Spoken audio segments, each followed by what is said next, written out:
Bem, gente, eu vou narrar aqui para vocês, contar aqui para vocês um pouquinho da minha história, que de certa forma é, foi bom, né, que eu passasse todas as dificuldades, todas as barreiras, e ainda passo, graças a Deus, né, porque com as dificuldades, com as barreiras que existem na nossa vida, no nosso caminho, é que faz com que a gente seja persistente, com que a gente lute e a gente alcance o objetivo que a gente almeja. Então, eu sou filha de professores. Meu pai, ele era formado em filosofia pela UFAM. Minha mãe era formada em ciências, é formada em ciências naturais pela UFAM também. E meu pai já é falecido, ele faleceu em 2008. E quando ele faleceu, ele estava cursando direito na UFAM. E, por quê? Porque ele queria, quando ele fosse formado, lutar pelas pessoas que são menos favorecidas, sabe? Porque no nosso país existe muita desigualdade. E então ele não concordava, sabe? E ele percebia assim que as pessoas menos favorecidas eram as mais prejudicadas. E ele era revoltado com relação a isso. Mas tudo bem. Nós nos mudamos para um município, meu pai pediu a remoção na época, né? Nós nos mudamos para um determinado município dentro do estado do Amazonas e fomos morar lá. Eu já estava finalizando o ensino fundamental. Quando eu cheguei lá, aí só existia o curso acadêmico. Eu não queria fazer o acadêmico, eu queria fazer magistério. Eu queria ser professora. Então, nós fomos estudar alguns quilômetros de distância dali, num determinado município que era próximo a esse município que nós morávamos, e fomos fazer o magistério. Eu iniciei o magistério lá, só que era muito difícil, por quê? Porque quando o rio secava, aqui no Amazonas tem dessas coisas. O rio seca, fica um pouco difícil. Quando enche demais, também fica difícil. E aí, quando o rio secava, a gente ficava sem nos locomover, porque o meio de transporte era fluvial. E não existia ainda asfalto na estrada, né, que ligava, na M que ligava a esse município e a BR-319. Então era apenas um ramal de terra que quando chovia, Deus o livre. Era um lamaçal, a gente ficava atolado, até andando mesmo. E aí, muitas das vezes nós viemos a pé desse município até Manaquiri, que é o nome do município que a gente morava. Nós chegamos aí a pé, sabe? Saímos 5 horas da manhã e chegamos 3 horas da tarde, pensando numa situação. Então, a gente chorava muito no meio do caminho, com as dificuldades, carregando nossas coisas, né?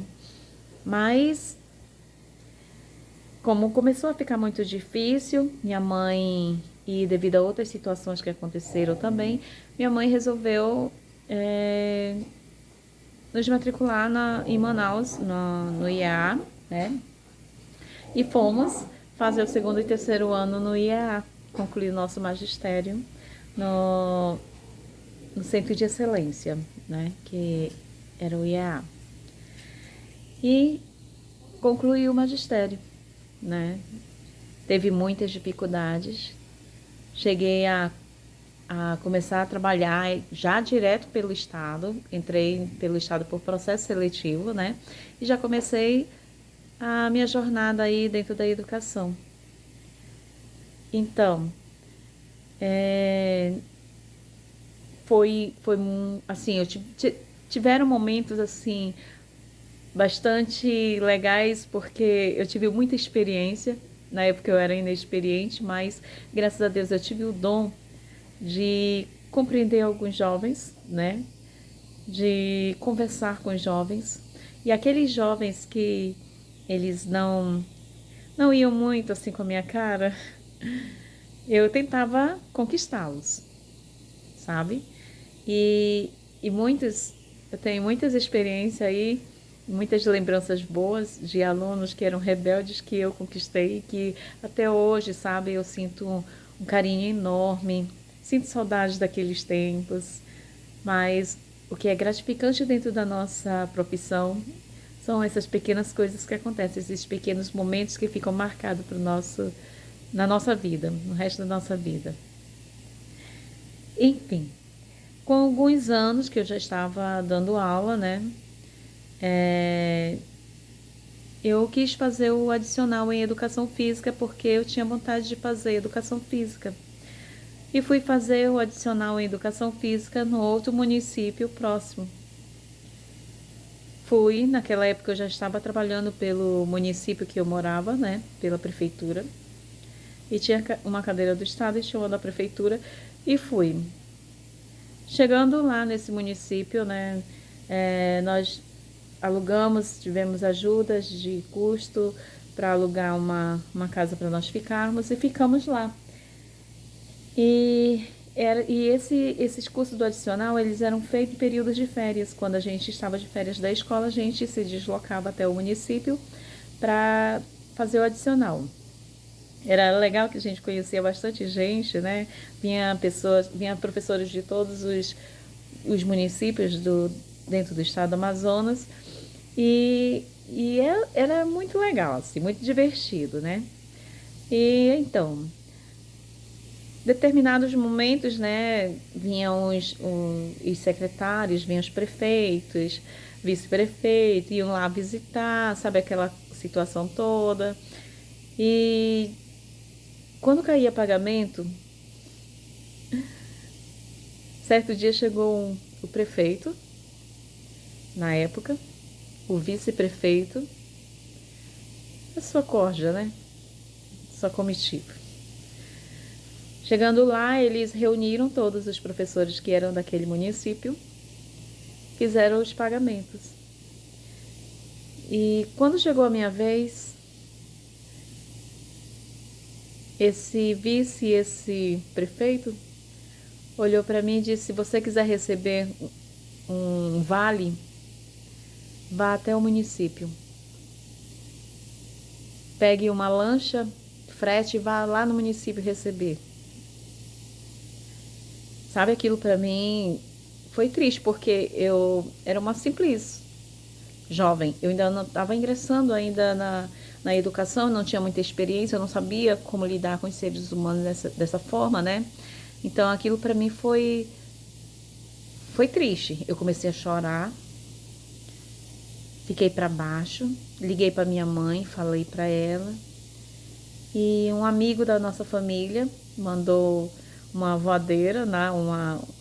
Que a gente chama de voadeira, mas mandou lá uma lanchinha e eu fui até o município. Chegando lá, gente, eu enfrentei uma fila enorme no sol. Quando chegou a minha vez, ele me deu um vale. Ele mesmo estava fazendo pagamento e ele me deu um vale, eu me lembro até hoje. Um vale que não chegou nem a 20% do meu salário. E sabe, eu já estava passando por perseguições políticas e eu não sabia, por conta do meu pai, que meu pai, ele era uma pessoa muito sábia. E quando ele não aceitava o que alguns governantes faziam, ele falava, sabe? E então, a partir daquele momento, eu já estava sendo perseguida por conta que meu pai, ele defendia aqueles menos favorecidos, que eram humilhados naquela época pelos governantes daquele município. E sabe, assim, eu até me emociono, porque tiveram várias situações que eu defendi meu pai. E que eu sou feliz porque eu pude defendê-lo. Então, o que eu quero dizer para vocês? Nós estamos em época de eleição. Não venda seu voto. Pense bem em quem você está colocando ali no poder. Vocês sabem que essa pessoa que vocês estão escolhendo é para ser um administrador público, é para administrar o teu dinheiro. Então, exerça a sua cidadania com responsabilidade. E vamos à luta. Mas ainda tem mais história no próximo vídeo. Me sigam aí no meu canal, se inscrevam, assinem os sininhos de notificação, que no próximo vídeo vai ter a continuação.